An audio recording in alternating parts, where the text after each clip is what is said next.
sit bone. Lengthen your spine. Pull your knees close to your chest. Okay? Stretch your arms forward.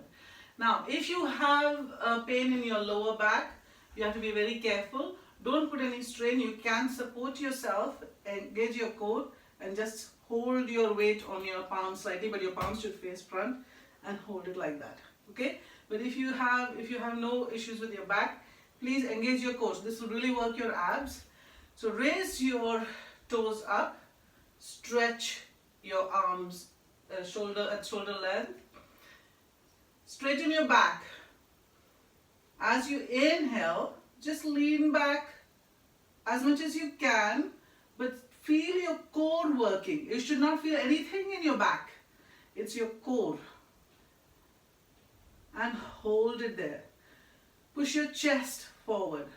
1, 2, 3, 4, 5, 6, 7, 8. Come forward as you inhale again.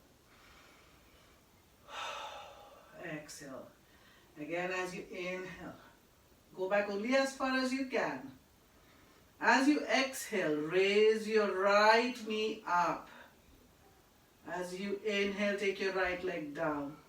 As you exhale, raise your left leg up with your knee bent. Drop it down as you inhale.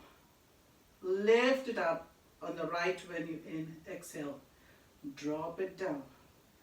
Lift your left as you exhale. Drop it down as you inhale. Lift your right and hold. 1, 2, 3, 4, 5, 6, 7, 8. Bring it down. Lift your left as you exhale. 1, 2, 3, 4, 5, 6, 7, 8. Drop it. Inhale as you come back. As I said, please do feel free to support yourself as you go back. You don't have to strain your body if you can't do it. But this is fantastic for your core.